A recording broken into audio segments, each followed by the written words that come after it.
there, and welcome to another chapter of the electric BMW 320i project. Well, I had hoped by this time I'd be showing you driving around the car, but unfortunately it's still sitting up on jack stands. Just so many things that still had to be done, and it's just taking a lot of time. In fact, I thought I was going to be able to get the batteries all connected and start charging them, but I ran into a problem with the battery cable, and I'll be showing you that. But at least the Siemens motor is in, the front battery box is in, everything else, cabling is all done, and I'll be showing some of that. I have my instrument cluster driver, my Livid, the legacy electric vehicle instrument driver. Show you how that's working with my instrument cluster. And then the last thing was that Siemens motor was a real problem to get mounted. I had to completely re-engineer the motor mounts. So I'll show you the fun I had with that. So let's take a look. Well, here's the first test of the water pumps. Checking to see everything got connected up without the other components, but just doing a leak check and see how it goes. We got nothing. There they go.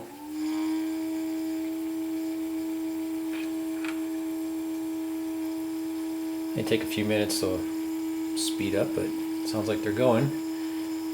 I'll go over and check the output and see the water's flowing through there, through the reservoirs.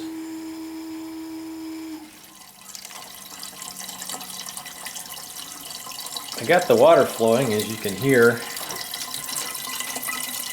Can't really see.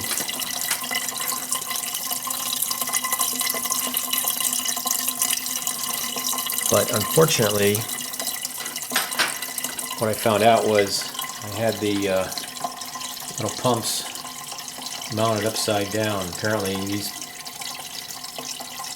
DC 5 Lang pumps can only be mounted with the impeller on the top. Or it can be even at 90 degrees, but it definitely can't be upside down. So I'm going to have to change the mounts on those, but that shouldn't be too much of a problem, and there's enough hose length. The pumps are pretty short, so it should work, but well, that's one of the problems that you find out when you test stuff. It's good to know now before putting the engine back in.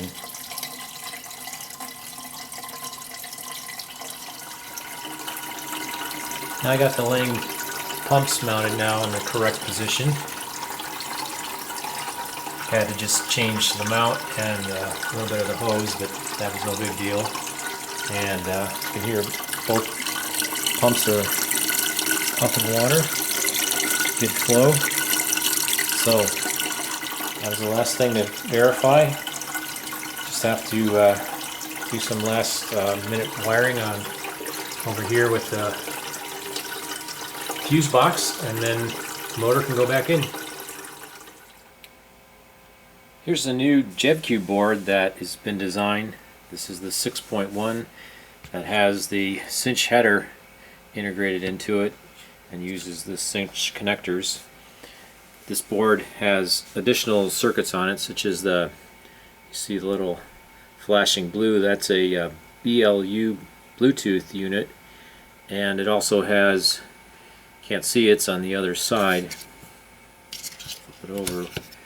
This circuit right here is a USB isolation circuit, and what we're going to try and do is make this board possible to use USB over the cinch connector and not the one in the back, which when this goes in a cinch enclosure, that the USB-B connector isn't accessible. The problem is the way the Cortex normally boots up is it wants to use the native USB, and that runs at high speed, and unfortunately the interface doesn't work at that speed, so I'm going to try to trick the Cortex into not coming up in a high speed so we could use that interface. But other than that, pretty much the same. Has 8 channels of MOSFET and 4 channels of analog and 2 channels of digital I/O. This is missing the Wi-Fi. I didn't have one of these surface mount connectors to put a Wi-Fi on it, but that's pretty much the same as a regular JevQ.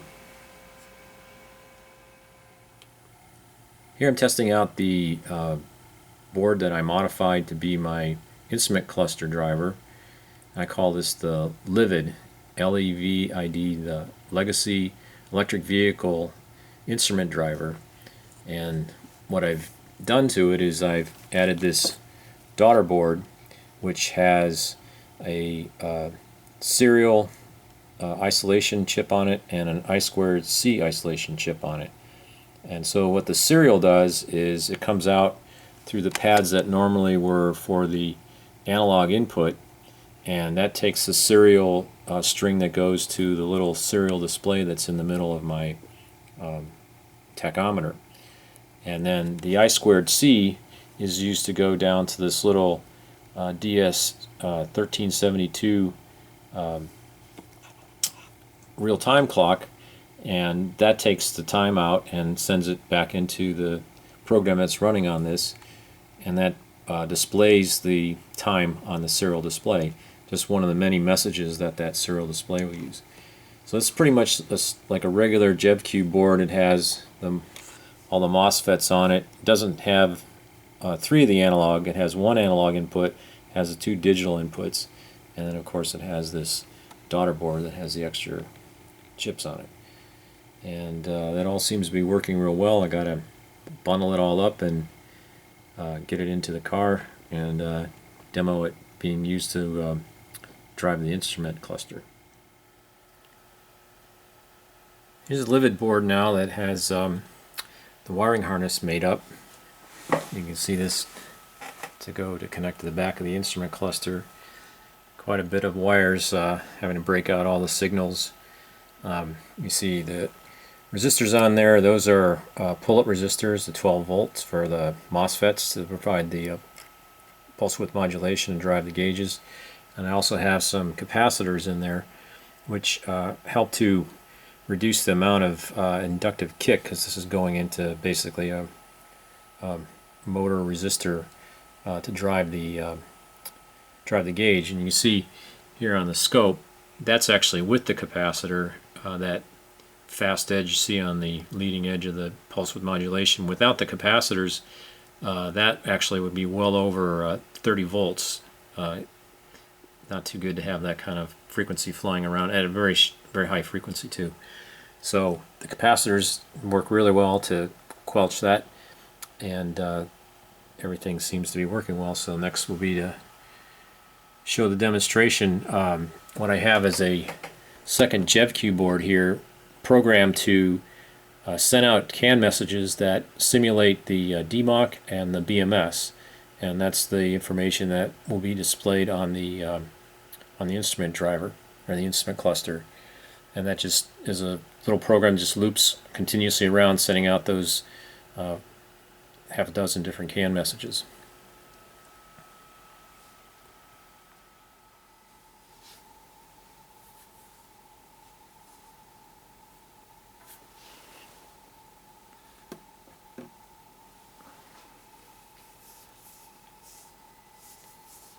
This is showing the simulated CAN data coming out and being displayed on the analog gauges that are being driven by the Livid through the pulse width modulation. This just ramps each gauge up and down from its lowest to highest value. The digital display in the middle, you can see, is just showing the time right now, but I managed to be able to use the digital input on that and this switch that normally was used to set the time, but now it can be used to change the message on the display. As you see there, it just showed the state of charge being ramped up and down. That's the fuel gauge on the left and the temp gauge on the right. So you see this will ramp again as the gauge ramps. And then I have one of the idiot lights light up when I get down to a couple of amp hours left on the battery. But it will display any of the analog data as a digital, and it's just a more precise way to see the data. But the interesting thing about the two gauges, the temp gauge and the state of charge, required a second order polynomial to fit the pulse width modulation data to gauge position.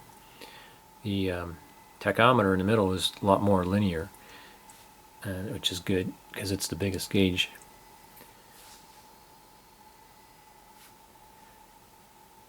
And there's also other messages besides just what's on these analog gauges.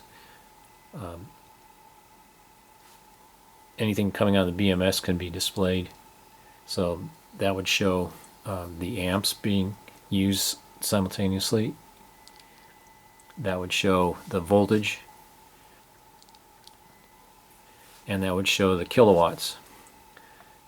So any of that, and that would data I don't have coming out and being ramped, but just set as static. But any of those values would show up, and the way that it's set up in the program, whatever the last value is read will be the one that will be displayed when the particular value wants to be shown by pushing the button that cycles everything. So this looks like it's going to work really well. Next thing to do is get it back in the car and get it all connected there. Well, here's the first time. Everything's all buttoned up and getting ready. All the 12-volt wiring done, and the contactor box all cleaned up, connected, and all the high current cables all set up, gland nuts and tightened down, so it's all ready to put the motor and DMOC back in. So that's going to be the next thing. Hopefully see that real soon. Well, here we go. Put the Siemens motor back in the car. Let's see how this goes.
Well, unfortunately, I didn't think this was going to work. Looks like the motor mount there is going to have to be removed first because the motor can't drop down far enough in to line up the clutch spline to the clutch plate. So I got to take this out and take the motor mount off.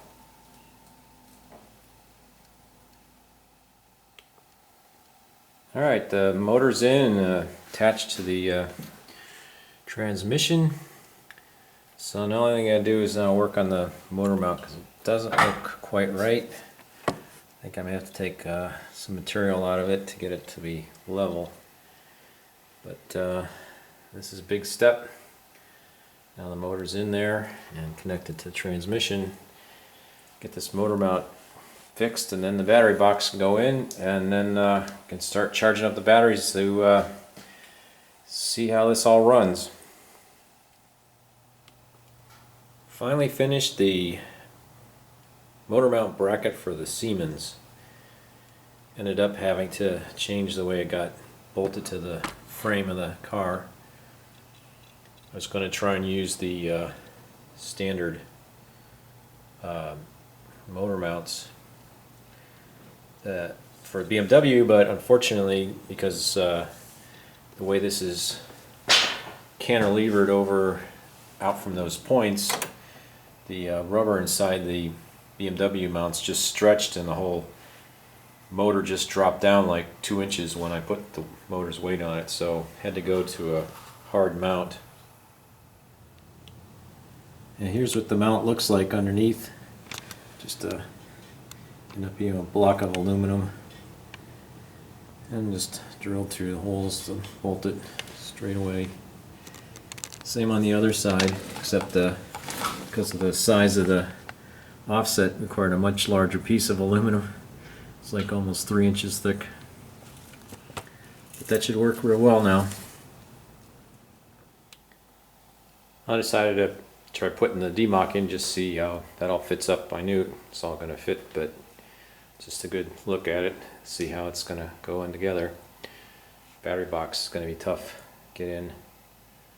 Maybe I'll try doing that next, just to see how it all fits.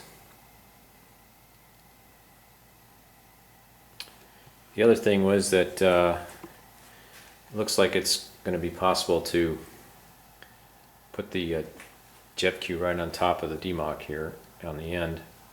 Should have enough clearance with the hood. And just to check, here's a fit. It's touching the shock towers, which is the tallest thing under the hood, so you can see kind of like about a 3/8 of an inch clearance, which is all I need. So that should work out just fine right there. Some other fun that I've had to do is basically take the rest of the dashboard apart. Part of the reason was this emergency flasher, which is in here. The only way to get that out was to take this piece out, which meant taking this piece out, so it all had to come apart. But I did be able to drill a hole in the dash, which I will mount this nice switch, which will be the on-off switch for the system. And I've already tested all that out, and it works really good. So that keys right off the ignition and turns on the whole system. Now I just have to get those panels back in there and then put the instrument cluster in, and then it should be ready to go. Well, here's a test of the enabling latch relay for everything. So it first starts just like a regular car. Turn the ignition switch, and you can hear the vacuum pump for the vacuum brakes, which will run a little while till they pulls down. And the water pumps will have started up too. And then this comes on. This is basically going to be the on-off switch here, and you know what would have happened now is the demock would have turned on the or the JevQ would have turned on the demock, and then this shuts everything down. So the next thing is get these water lines connected to the motor, and then I can put the demock in and everything will be ready to go. Demock will have its own pump, goes through the radiator and the fan, and then into its own bottle. And the motor and the DC-DC converter will be on the other circuit. Well, now the front battery box has been mounted up, bolted in. Got all the water lines completed.